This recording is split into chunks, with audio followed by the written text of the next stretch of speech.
Greetings, my viewers and subscribers. Welcome back to another video.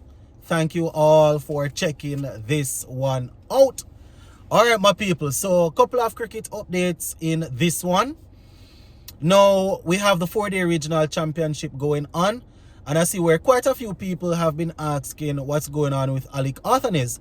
Why didn't he turn out for Windward Islands? So I got an update. I spoke to him yesterday and he gave me some information as it relates to why we didn't see him. So I'll touch on that. Plus, we see where two of our test players, they have been added to the Guyana Harpy Eagles squad for the next round. So I'll talk about that also. And, you know, we're going to talk about a couple of our T20 bowlers that have been nominated for T20 International, T20 International Bowler of the Year by the ESPN Cricket Info. So just give a listening ear until the end and let me know what you all think in the comment section. All right, so let us kick things off with the Alick Athanaze story. So the 4-day regional championship is up and running. We have already had 2 rounds. Now, the West Indies test team, they finished off in Australia. And I see in the comment section where a few people, they were asking, why is it that Alick Athanaze didn't take part, especially in that second round there? So I reached out to him yesterday. Luckily, he got back to me and he gave me some info as it relates to why he didn't play. So according to Alick, he had some flight issues. There were some flight issues coming out, so he was unable to make it to meet up with the team in time to take part. Right? We see where people like Kirk McKenzie, Craig Brathwaite, and these guys, they have already gotten back with their teams, and they would have taken part in the second round. So I asked him if it's something that will be sorted out in time for the third round, and he said definitely. He said he should be back with the team and everything should be good. We haven't heard anything from the Windward Islands campus yet, so I am assuming that they will give an update in time for the third round that he has been added. So that is the situation there for those who are wondering why he's not there. I mean, he didn't, his time in Australia wasn't as fruitful as we would have hoped, both in the ODIs and the tests. So going into the 4-day regional championship, we are hoping that things will work out. Our next campaign, our next red ball outing as an international setup will be against England in July. So this is the main tournament here that he, along with other players, will look to get their names out there once again. Talking about players joining up back with their teams, Gudikesh Moti and Tevin Imlach, they have been added to the Guyana Harpy Eagles squad. So I was on the Guyana Cricket Board Facebook page, and I realized that Tevin Imlach and Gudikesh Moti, they have been added to the squad and they are expected to turn out. Now, when you have international players stepping down to play some regional cricket, it's always interesting to see if they are going to make their way straight into the playing 11, or they are going to they are going to take a little time to work themselves back in.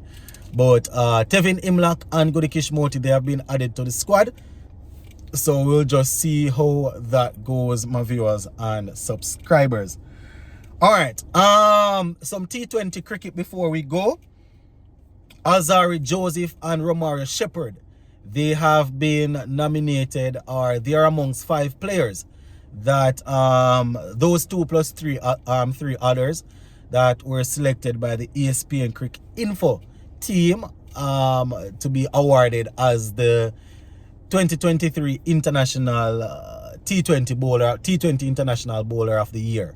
Right, so Azari Joseph, he has been selected for his 5 for 40 against South Africa. So Azari Joseph's 5 for 40 against South Africa got him on this list. We know Azari is our lead seamer in all three formats. You understand? Sometimes we wonder if he's a bit overworked, but you know, he's there. Romario Shepherd, he's 5 for 30, I think 31 or 36 against India. But he picked up 5 against India.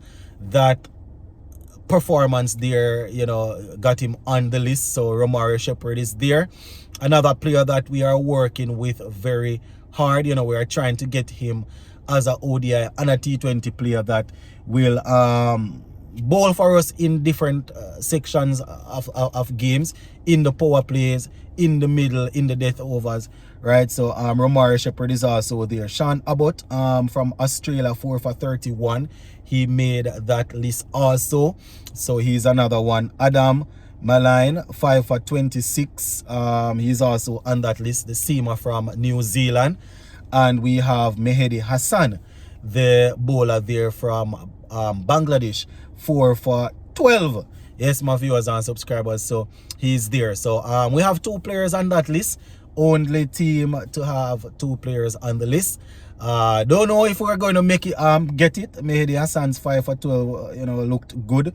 But Joseph and Shepherd there, my viewers and subscribers, getting on there. So definitely going to be looking to see how that works out. As I said, it's T20 International and it's by the ESPN Cricket Info, right? You know, we get a lot of information from them. They are cricket driven. You understand? They are usually credible. So we will definitely keep an eye on that to see how things will work out. So that is it for the T20 thing there, my peeps. Just before we finish up, I was talking about, in the beginning, we spoke about the 4-day regional championship with those guys going back in, the Tevin Imlach and the Gudikish Moti and the Athanaze of this world. A couple days ago, I did a video and I was talking about a couple of our players stepping down from the international level and going to the West Indies Championship and not hitting the ground running. I don't know, it's a bit worrying, my viewers and subscribers, because you know, these are guys that they have been in the test team for a little while now, and we're expecting them to be players that, if things don't work out for them in the last test series, we're expecting them to really step down and stamp their authority and show that yes, they are test players. You understand? And I don't need to name them out again. You know, the last video I named them out, but there are players there that they need to stand up. I'm not saying I don't want to see youngsters coming through. We see a couple of youngsters coming through. We see guys scoring centuries, guys taking 5-wicket hauls. And obviously, if they continue like this, they are the ones that you want to see get the opportunity, right? You want to see them going out there and getting a chance to go to the international level. And that is the problem. You know, a man score 2 or 3 centuries and or take off 1 or 2 5-wicket hauls and they get straight into the test team. And when you look at it, that is why when they go up to the test level, they play 1 or 2 games and you know, they give you a couple of good scores or take some wickets and then they just shrivel down, because the 4-day regional championship, they don't have a lot of games behind them. So you find that when they go up there, they don't have the foundation to stay.